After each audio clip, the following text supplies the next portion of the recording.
few days ago went to see my mom at her house and check on her health as she was feeling a little sick. It was Saturday afternoon, and it was raining a lot, so decided to spend the night there. We were talking and she was telling me about the house. Strange things happen here, she said. I asked her for more details about what was going on. I was worried that someone might be breaking into the house. She told me that things were moving around. They never showed up where she left them, and that the TV would turn on by itself in the middle of the night. I didn't think much of it and figured that things had started to slip my mom's mind due to her advanced age. She has been alone in that house for a long time, and apparently that was also affecting her. I told her in a calm tone that I would stay with her for a few days so that she would be calmer and we could talk about everything that was bothering her. That calmed her down, and we stayed up late watching TV and telling each other stories about when I was little. We turned off all the lights in the house and went to sleep. The next day we had a busy schedule and we had to complete it. In the middle of the night, I heard a noise in the living room and thought Mom had turned on the TV. I went downstairs to see if it was her, but no one was there. That seemed a little strange, but I just turned it off and went to sleep. The next day, I noticed some bruises on my body. Something unusual, since it had never happened to me before. Mom also had those bruises. I thought someone was breaking into the house and immediately contacted a security company to install cameras all over the place. I also called the police and reported what I thought had happened.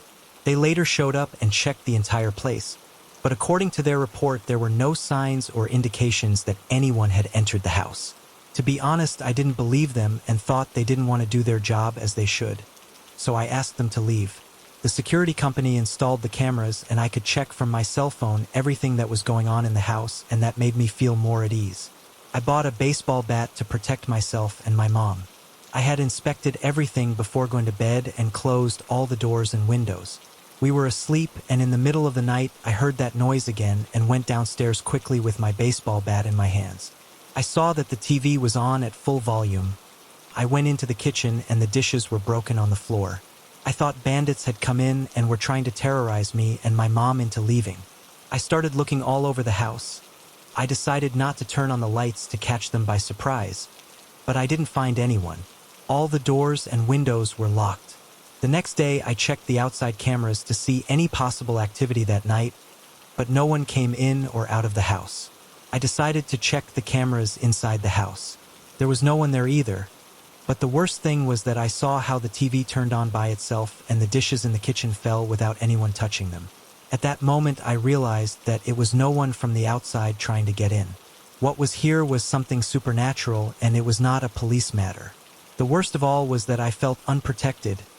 I didn't know how I was going to defend myself from that thing that was inside the house. Suddenly, I remembered a college classmate who liked these things, and I heard that she was dedicated to it. I looked through my contacts and found her address. I went to her house personally, and she opened the door a few seconds after I knocked. She was happy to see me, and we talked for a while about things that happened at the university. I apologized for coming over unannounced, and she told me it was okay. She was used to that because of her profession. I explained to her what had been going on at my mom's house and everything that had happened those 2 nights, and she told me that they were not relevant events to consider it a paranormal case. So she could not assemble her team, but she told me that because of the friendship we had, she could go personally. I thanked her in advance and left. When I got home, Mom was scared.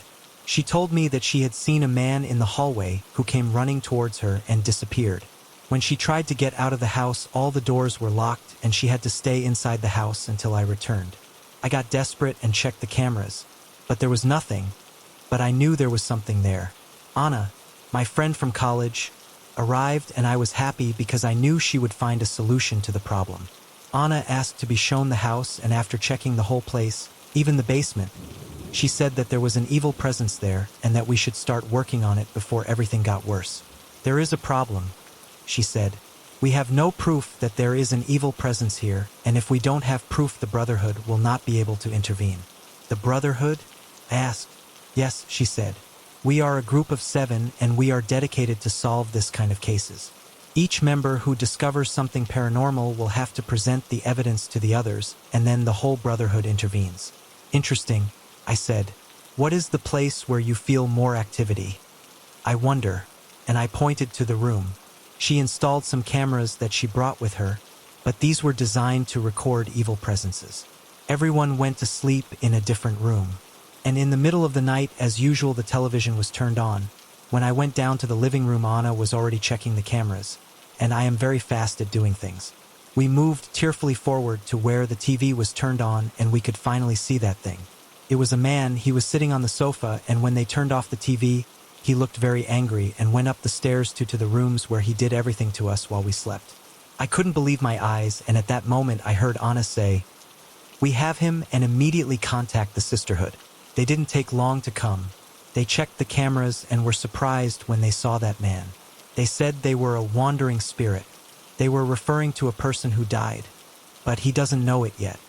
For that entity, we were invading his house, even though it was no longer his. "No time to lose," said Anna, who quickly sat down in front of the table where she was reviewing the cameras. All her team followed her, and I, who was quite scared, decided to follow her and my mother. Once there, they decided to contact that thing, but it didn't give any answer. Apparently, it was not willing to give in. From one moment to the next, all the light bulbs in the house exploded, leaving total darkness. Suddenly, the footsteps of that thing began to be heard, and they stopped, as if it wanted to hear what we had to say. We felt an aura of terror, and the most chilling thing was that we only had the light of a flashlight and the surveillance screens that were still working. Anna was the leader of the group and took the initiative to start the conversation, but she did so by asking questions.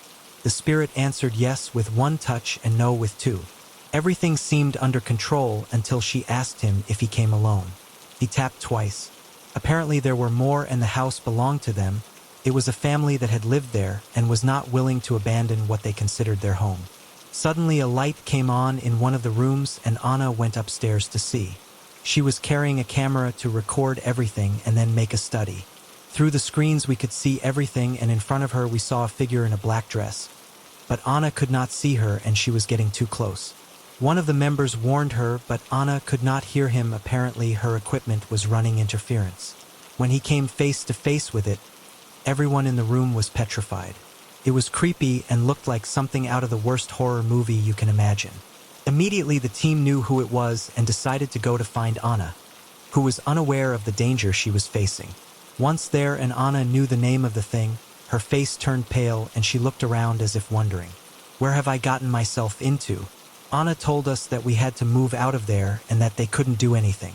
What was there was not a simple ghost, it was something very powerful and something they could not face. I looked at my mother and told her, "You will live with me." We got out of there and never went back. I have learned that the house is still abandoned and no one has dared to go in there. We have tried to sell it, but no real estate agent dares to take the business. I also learned that Anna and her team had liberated a house that had been haunted for many years and that they were very successful in what they were doing. But hey folks, since then our lives have been quiet and we have not felt any presence since.